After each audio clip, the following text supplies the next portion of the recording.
Mi nombre es Laura Castellanos y soy estudiante de tercer semestre de Ingeniería Biomédica. Mi nombre es Paula Andrea Vargas Saavedra y voy en tercer semestre de Ingeniería Biomédica. Hola, ¿qué tal? Les habla Santiago Forero, estudiante de Ingeniería Biomédica, tercer semestre, y este es mi estetoscopio. Buenas tardes, mi nombre es Jerico Joshua Soto Pimiento, estudiante de tercer semestre de Ingeniería Biomédica. Bueno, primero que todo voy a explicarles brevemente qué es el espectroscopio. El espectroscopio es un instrumento destinado al análisis de luz que por medio de esta información que se obtiene, podemos obtener información como lo es las propiedades de los cuerpos, entre otras. Y estos instrumentos son ahorita muy importantes ya que son utilizados en diferentes áreas de investigación, empezando desde la física, química hasta la medicina. Bueno, pues los primeros espectroscopios que existieron eran los que contenían prismas de vidrio para la dispersión de las radiaciones luminosas gracias a los diversos ángulos que contenían los diferentes colores o las famosas longitudes de onda de la luz blanca. Bueno, pues la primera creación de un espectroscopio se le atribuye a los alemanes Bunsen y Kirchhoff a mediados del siglo XIX. Pero anteriormente personas han utilizado instrumentos muy parecidos como por ejemplo para la investigación del análisis químico por medio de diferentes espectros. Bueno, pues un ejemplo de lo anteriormente dicho es cuando a principios del siglo XIX Joseph van Fraunhofer realizó importantes investigaciones sobre el espectro solar que le permitió ver una serie de líneas negras, las cuales ahorita mismo llevan el nombre de él. De igual manera se impulsaron estudios sobre los espectros por parte de autores interesados en la teoría ondulatoria de la luz o en las propiedades de la chispa eléctrica. Bueno, ya respecto a la aplicación del espectro en los diferentes análisis químicos, contó con pioneros como William Talbot, quien estudió los espectros de llama y pudo investigar y afirmar las teorías según lo visto en estos espectros.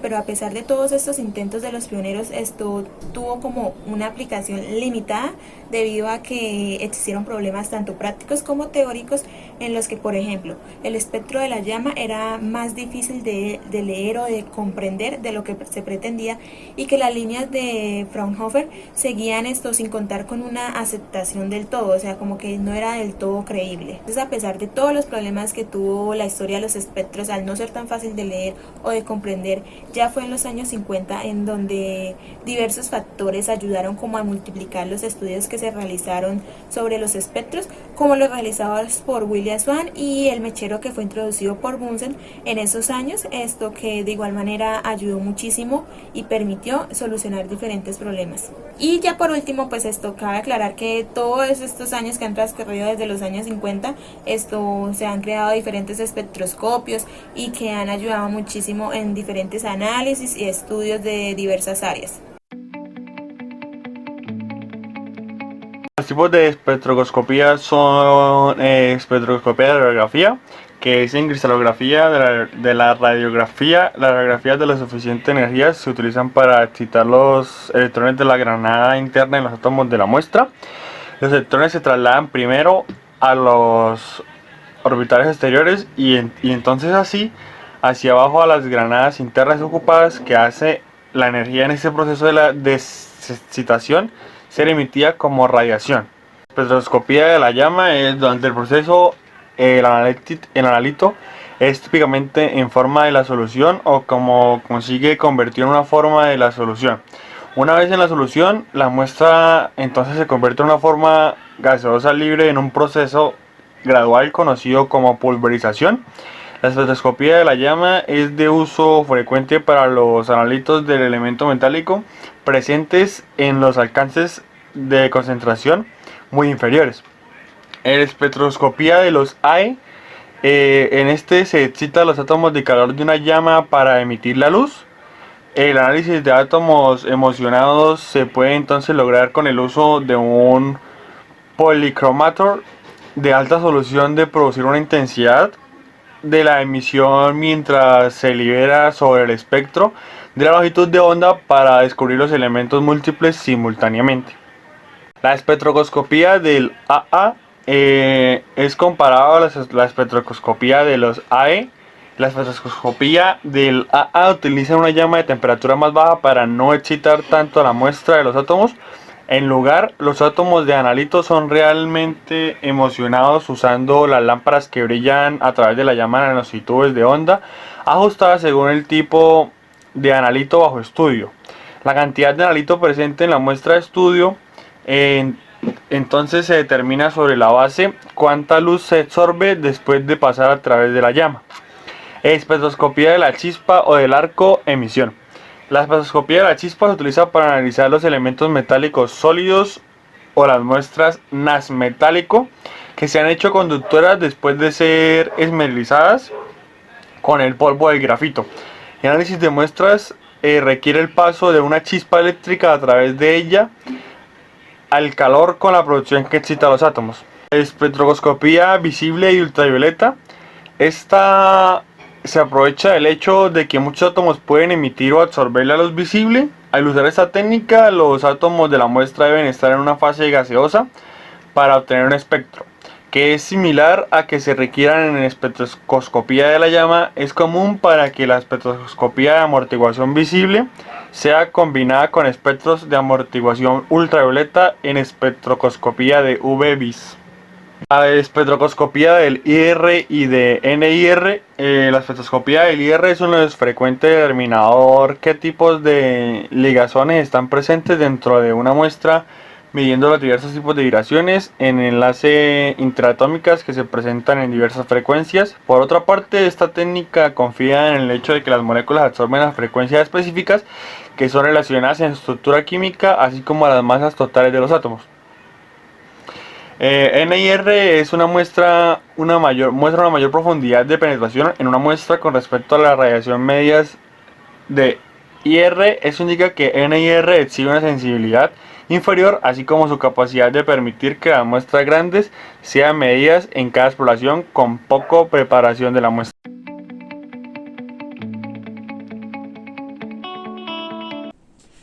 Usos de la espectroscopía. La espectroscopía representa una técnica de medición científica para estudiar la materia con acción del espectro electromagnético. Podemos medir la luz rompiéndola hacia abajo en sus componentes con ayuda de un prisma para estudiar el efecto resultante. El concepto fue desplegado más adelante para incluir cualquier acción recíproca posible con su energía radiativa en función de su frecuencia o su longitud de onda. Este resultado permite que los investigadores deduzcan la información analítica sobre la estructura atómica o molecular de la materia. Por ello, una amplia gama de diversas técnicas espectroscópicas se aplican para diferentes dominios de la investigación científica, de análisis ambiental y de ciencias biomédicas, entre otras. La espectroscopía en análisis ambiental. Los métodos espectroscópicos más usados últimamente por los científicos ambientales son los visibles y ultravioleta. También una de sus aplicaciones más usada es las pruebas colorimétricas. Con ellas sondamos diferentes propiedades del agua, tales como la acidez, etc. Otra puede ser la espectroscopía de emisión o absorción atómica en las regiones visibles y ultravioletas. Esta se puede utilizar para determinar los metales que se encuentran en nuestra agua. Aunque estas aproximaciones requieren de un analito, sin embargo, en ciertas muestras sólidas o semisólidas se pueden analizar directamente con espectroscopía de absorción atómica, usando la pulverización electrotérmica. La espectroscopía infrarroja también es una adición importante para los analistas ambientales, especialmente con la introducción de sensores infrarrojos de largo alcance que pueden determinar la concentración de ciertas composiciones en el aire, como se ha hecho en Massachusetts. Los métodos de radiografía, tales como la fluorescencia de la radiografía, se puede utilizar también para determinar la composición atómica de materiales sólidos o determinar la concentración de metal en materia de partículas de aire, así como en muestras de suelo, como en este ejemplo en donde pidieron la cantidad y la concentración de carbono encontrada en el suelo. Espectroscopía en ciencias biomédicas. El uso biomédico de la luz comprende usos diagnósticos y terapéuticos numerosos. La espectroscopía de la hora de vuelo del fotón puede ayudar a ciertos métodos terapéuticos, tales como terapia fotodinámica, suministrando los datos sobre las propiedades ópticas que regulan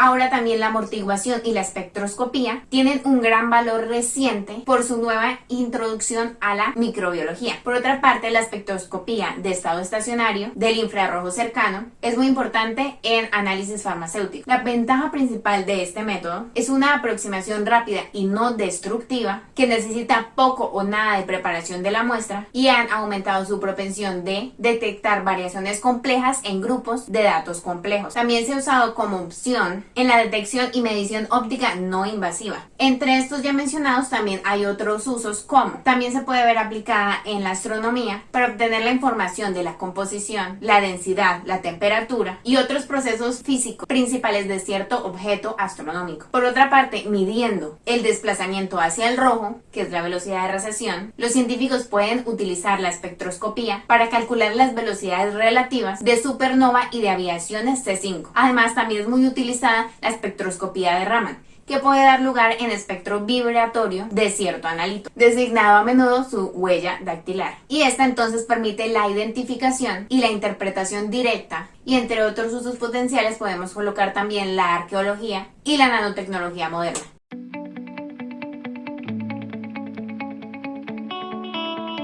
Buenas tardes, hoy les voy a hablar un poco sobre la teoría de la espectroscopía y su funcionamiento. Existen una gran variedad de métodos y técnicas relacionadas con la espectroscopía, por lo que existe una gran variedad de diseños y diferentes espectroscopios, con características muy diferentes entre sí, y hoy les voy a hablar un poco de ellos. Los espectroscopios que descomponen la luz incidente dispersándola en diferentes radiaciones monocromáticas, y esto permite la observación directa del espectro de un determinado elemento. Y la dispersión se puede realizar por refracción, que un espectroscopio de prisma, o por difracción, un espectroscopio de red. El espectroscopio de prisma está formado por una rendija por la que penetra la luz y un conjunto de lentes, un prisma y un lente ocular. Y la luz que va a ser analizada pasa primero por un lente colimador que produce un haz de luz estrecho y paralelo, y después por el prisma se separa este haz en las distintas radiaciones monocromáticas que serían los colores. Bueno, este es el espectroscopio que yo hice, lo hice basada en la ayuda de esta plantilla. Gracias a este pudimos medir 3 diferentes fuentes de luz para mirar sus intensidades y su longitud de onda. La primera que medí fue la luz de una vela, la segunda fue la luz del sol y la tercera fue la luz de una lámpara.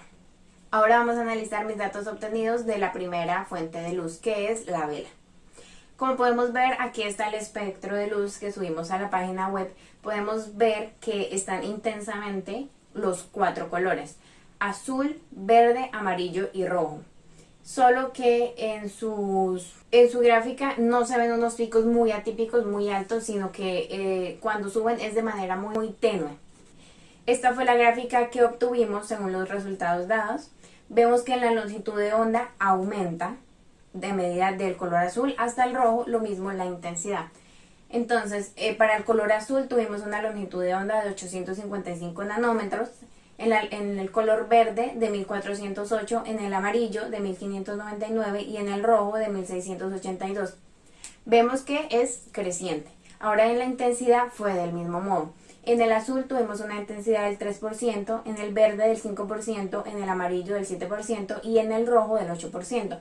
Por esto mismo también tenemos esta gráfica que nos muestra intensidad versus longitud de onda en este espectro de luz que fue de la vela. Podemos ver que tiene una línea de tendencia ascendente. Ahora nuestra segunda fuente de luz fue la luz del sol. En esta, como podemos ver en la gráfica, no se nota tanto el color amarillo, se notan entonces solo 3 colores: azul, verde y rojo. En este caso, nuestra longitud de onda siempre va a aumentar, pero nuestra intensidad se mantiene constante. En este caso, nuestra longitud de onda para el color azul es de 1096 nanómetros, en la verde de 1486 y en la roja de 1863. Como ven, es de manera ascendente. Pero en la intensidad podemos ver que tanto en el color azul, verde y rojo, su intensidad es del 2% y se mantiene constante. Por eso mismo, en nuestra gráfica intensidad versus longitud de onda se mantiene constante. Y nuestra tercera fuente de luz fue la lámpara del escritorio. En esta podemos ver que en su gráfica de su espectro de luz se notan los mismos 3 colores. El amarillo se nota de una manera más tenue, por eso no lo tenemos en cuenta, también porque no tuvo un pico. Notamos entonces el color azul, verde y rojo. En este caso También podemos ver que en la gráfica no se obtuvieron unos picos muy atípicos, sino que se mantuvo de una manera muy tenue, muy constante su intensidad. La tabla que obtuvimos con los resultados de nuestra fuente de luz de la lámpara fue que la longitud de onda siempre va a ser de forma ascendente, pues para el color azul de 1240 nanómetros, el verde 1623 y en el rojo de 2004. Vemos que es de una forma ascendente siempre. De igual forma como en la luz del sol, la intensidad fue de manera constante, tanto en los tres colores, tanto azul, verde y rojo, fue la intensidad de un 3%. Por eso podemos ver que nuestra gráfica, intensidad versus longitud de onda, va aumentando la longitud de onda, pero es constante su intensidad. En conclusión, en mis tres fuentes de luz podemos ver que tanto la luz del sol como la luz de la lámpara mantienen de forma constante su intensidad en nuestro espectroscopio. Pero a diferencia de la luz de la vela, vemos que en su intensidad varía de una forma ascendente. Bueno, pues este fue el espectroscopio que yo hice y me ayudé de la misma plantilla que mi compañera Paula, y pues gracias a este instrumento pude conocer el espectro de diferentes tipos de luz, como lo es la luz producida por el bombillo, la luz que se produce a partir de la llama de una vela y la luz que se produce a partir del bombillo que tiene en el interior la nevera. Bueno, pues entonces vamos a empezar con el espectro que obtuve de la luz de un bombillo, que como podemos observar tenemos diferentes picos, como se ve en la longitud de onda de 434,4 nanómetros, con una intensidad de 5% en el color azul, otro con 546,5 nanómetros en el color verde, con una intensidad de 5%, y ya por último una longitud de onda de 727,8 nanómetros en el color rojo con 6% de intensidad. Y podemos observar la gráfica en la cual la intensidad va a subir un poco, como se ve, del 5% al 6%. Ya después lo que hice fue realizar la toma del espectro de la luz producida pues por la llama de la vela, y podemos observar que no es tan fácil ver los picos, pero podemos ver un pico con longitud de onda de 407,7 nanómetros de intensidad, 14% en el color azul. En el color verde tenemos 546,4 nanómetros con un poco menos de intensidad, que sería de 13%. Y ya por último en el color rojo vemos un pico de 663 nanómetros con una intensidad de igual manera un poco más baja, de 12%.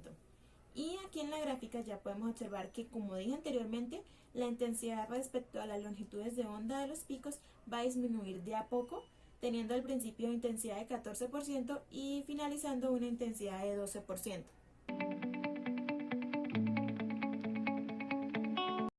Bueno, y ya por último vamos a tener el espectro de la luz producida por el bombillo, que tiene una nevera en su interior, que de igual manera que el de la vela fue un poco difícil observar con claridad sus picos, pero pues lo que yo observé fue que tenemos tres principales picos, uno en cada color. En el color azul, un pico con longitud de onda de 443 nanómetros con una intensidad de 14%. En el color verde vamos a tener 545,1 nanómetros de longitud de onda con una intensidad de 13%, o sea, bajó un poquito. Y en el color rojo de igual manera baja otro poco su intensidad, que sería 12%, y una longitud de onda de 724,2 nanómetros. Y por último tenemos la respectiva gráfica, donde de igual manera se observa que la intensidad va bajando de a poco. Bueno, en conclusión podemos decir que las longitudes de onda y sus picos va a ser más fácil encontrar, por ejemplo, en fuentes de luz como es un bombillo, y que la intensidad de igual manera va a variar. Por ejemplo, en la vela podemos ver que la intensidad va a disminuir de a poco, y que en una fuente de luz como lo es el bombillo, la intensidad sí va a subir de a poco. También podemos decir que el espectro podría variar dependiendo de qué tanta luz del exterior entre al espectroscopio cuando se tome la foto.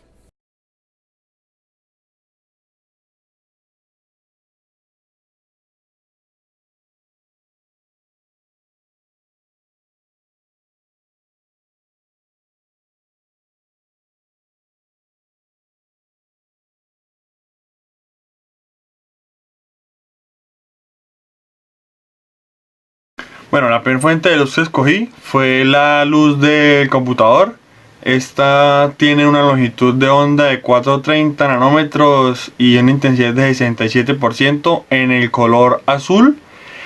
En el color verde tiene una intensidad de 67% y una longitud de onda de 631 nanómetros. En el color rojo tiene una intensidad de 76% y 551 nanómetros.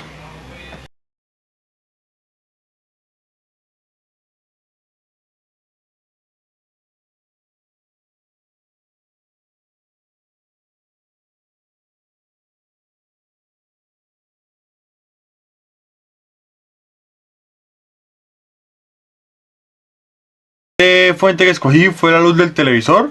Esta tiene en el color azul 430 nanómetros de longitud de onda y 20% de intensidad. En el color verde tiene 525 nanómetros de longitud de onda, 23% de intensidad. Y en el color rojo tiene 392 nanómetros de longitud de onda y 28 de intensidad.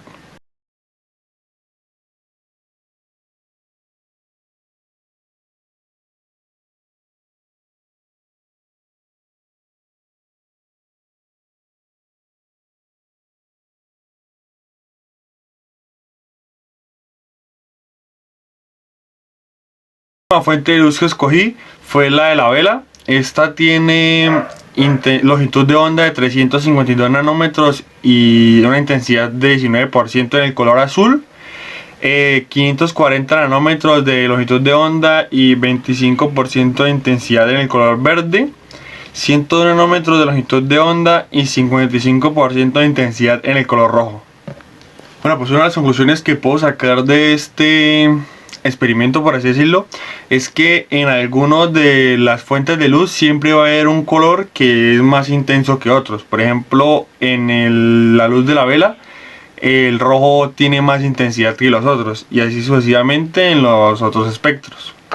También puedo concluir que a veces la longitud de onda es alta y la intensidad es baja, entonces, y a veces es lo viceversa.